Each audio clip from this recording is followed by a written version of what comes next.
আপনাদেরকে স্বাগত জানাচ্ছি হাদিসের ২ নাম্বার দিনে। আজকে আমরা দেখব এই বিশেষ হাদিসটি। চলুন আমরা শুরু করি।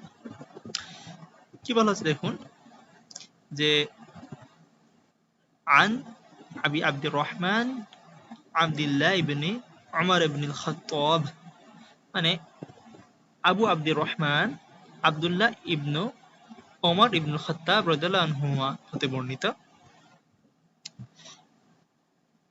ক্বালা অর্থাৎ তিনি বলেন, সামি'তু, সামিয়া ইয়াসমাউ অর্থাৎ শোনা, শ্রবণ করা।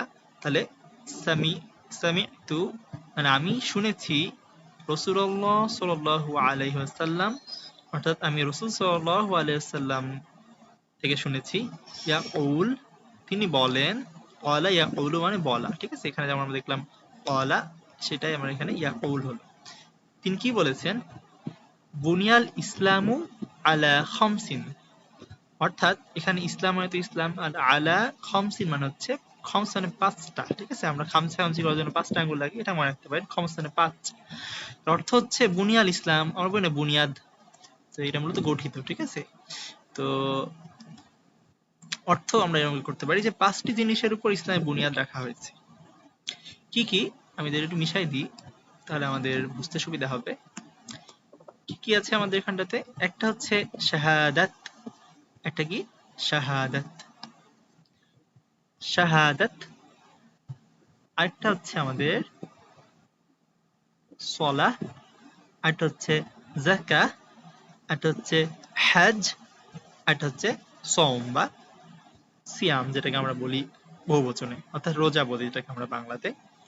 তাহলে কি শাহাদাতি অর্থাৎ সাক্ষ্য দেওয়া, আল্লাহ ইলাহা ইল্লাল্লাহ, কি সাক্ষ্য দেওয়া? যে আল্লাহ সুবহানাহু ওয়া তাআলা ছাড়া কোনো হক ইলাহ নেই।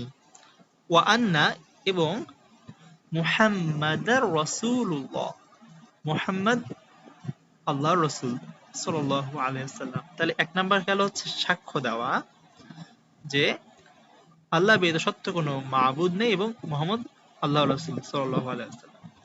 এরপরে ২ নাম্বার কি আমরা দেখি, ২ নাম্বার হচ্ছে ওয়া ইকামিস সালাহ। একটু যদি জুম করি আপনাদের দেখাই, ওয়া ইকামিস সালাহ অর্থাৎ সালাত কায়েম করা। ইকামা দেখছেন না শব্দটা, ইকামা আমরা বলি কি কায়েম করা বলি না, ওখান থেকে আর কি এসেছে যে ইকামিস সালাহ। তারপরে আমাদের এখানে আছে ইতা ইজ যাকাহ, এটা হচ্ছে দেওয়া। ইতা ইজ যাকাহ অর্থ হচ্ছে যাকাত দেওয়া, প্রদান করা বা আদায় করা বলতে পারি।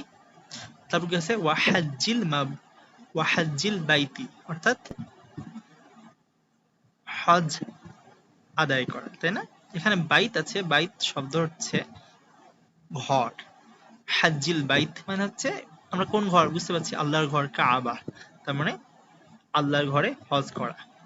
এরপর কি বলা হচ্ছে ওয়া সাওমি রমাদান, সওম মানে আমরা বলেছি আগে রোজা, রমাদান মানে হচ্ছে রমাদান মাসে সওম বা রোজা পালন করা। রাওয়াহুল বুখারী, এটা বুখারী ওয়া মুসলিম, মুসলিম বর্ণনা করেন। বুখারীর ৭ নম্বর হাদিস এবং মুসলিমের ২১ নম্বর হাদিস। জাযাকুমুল্লাহু খাইরান। আসসালামু আলাইকুম।